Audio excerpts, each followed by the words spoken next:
الشيطان الرجيم بسم الله الرحمن الرحيم لقد كان لكم في رسول الله أسوة حسنة আলহামদুলিল্লাহ পবিত্র ঈদে মিলাদুন নবী সাল্লাল্লাহু আলাইহি সাল্লাম উপলক্ষে আলোচনা দোয়া ও পুরস্কার বিতরণী অনুষ্ঠানে উপস্থিত আছেন বেলকুচি সরকারি কলেজের সম্মানিত অধ্যক্ষ স্যার জনাব মুস্তাফিজুর রহমান স্যার সহ আরো উপস্থিত আছেন বেলকুচি সরকারি কলেজের সম্মানিত শিক্ষক ও শিক্ষিকা মণ্ডলী ও আমার সামনে সহপাঠীবৃন্দ সবাইকে জানাচ্ছি সালাম আসসালামু আলাইকুম ওয়া রাহমাতুল্লাহ।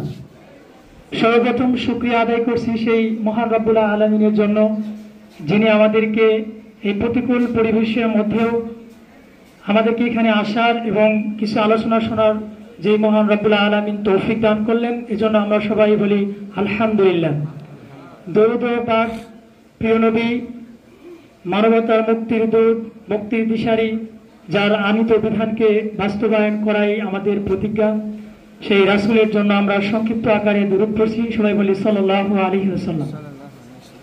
সম্মানিত উপস্থিতি আমি বেশি সময় নেব না 2 থেকে 3 মিনিট কথা বলবো। সম্মানিত উপস্থিতি আল্লাহ তাআলার কাছে অনেক কাজ প্রিয় এর মধ্যে 2টা প্রিয় কাজের কথা আমি বলবো। 1 নম্বর যথাসময়ে সালাত আদায় করা, যথাসময়ে সালাত আদায় করা। 2 নম্বর হলো পিতামাতার খেদমত করা। এর বাইরেও আরো আল্লাহ তাআলার কাছে অনেক প্রিয় কাজ আছে, কিন্তু আমার মনে হচ্ছে এই 2টা কাজ বর্তমান সিচুয়েশনের জন্য অতীব গুরুত্বপূর্ণ। মানে আমরা এখনো নামাজে রক্ত হয়ে যায় কিন্তু মসজিদে যাই না।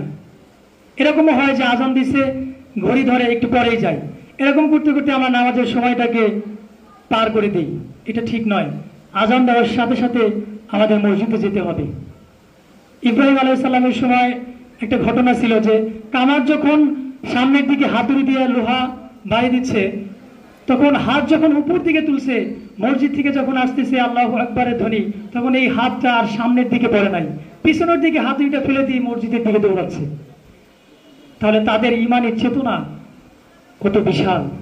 সম্মানিত উপস্থিতি হযরত ওমর ইবনে আব্দুল আজিজ রাহমাতুল্লাহ আলাইহি থেকে বর্ণিত, যদি তুমি পারো একজন আলেম হও, আর যদি আলেম না হতে পারো তাহলে দিনের বাগানের একজন ছাত্র হও। যদি তুমি ছাত্র না হতে পারো ওই দিনের বাগানের ছাত্রদের প্রতি ভালোবাসা দেখাও। যদি তাও না হতে পারো অন্তত পক্ষে তাদেরকে ঘৃণা করো না।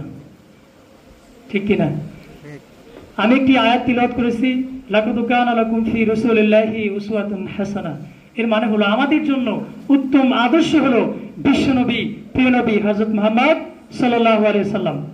তার এই জন্ম বা মৃত্যু যেটাই বলি না কেন এই দিনটাকে কেন্দ্র করে আমরা যে কার্যক্রমগুলো করি এটা আসলে কতটুকু যুক্তিসঙ্গত আমরাই ভালো জানি, কিন্তু আমরা তবু এই কাজগুলো করি।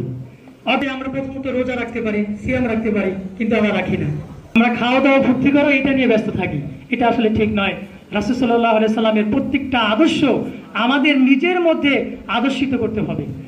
আমার চোখটা হলো আমার কাছে একটা আমানত, এই চোখ দিয়ে আমি খারাপ কোনো কিছু দেখবো না, এটা হলো আমার আমানতের রক্ষা।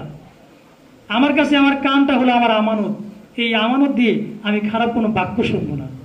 আমার কাছে এই 2 হাতটা হলো আমানত, এই 2 হাত দিয়ে খারাপ কোনো কাজ করবো না। আমার কাছে আমার 2টা পা হলো আমানত, এই 2টা পা দিয়ে আমি খারাপ কোনো জায়গায় হেঁটে হেঁটে যাবো না। এটাই থাকতে হবে আমাদের প্রত্যয় এবং প্রতিজ্ঞা। এই কাজগুলো করতে পারলে রাসূল সাল্লাল্লাহু আলাইহি সাল্লামের আদর্শ আপনার মানা হবে। রাসূল সাল্লাল্লাহু আলাইহি সাল্লামের আদর্শ মানতে হলে আপনাকে 11টা বিবাহ করতে হবে না। রাসূল সাল্লাল্লাহু আলাইহি সাল্লামের আদর্শ মানতে হলে আপনাকে দাঁত ভাঙতে হবে না। যেই কাজগুলো আপনার জন্য করণীয় সেই কাজগুলো আপাতত করেন, তাহলে আপনি রাসূলের আদর্শকে ফলো করা হবে। সম্মানিত উপস্থিতি সবার প্রতি আহ্বান থাকবে আপনারা আজান দেওয়ার সাথে সাথে মসজিদে যাবেন।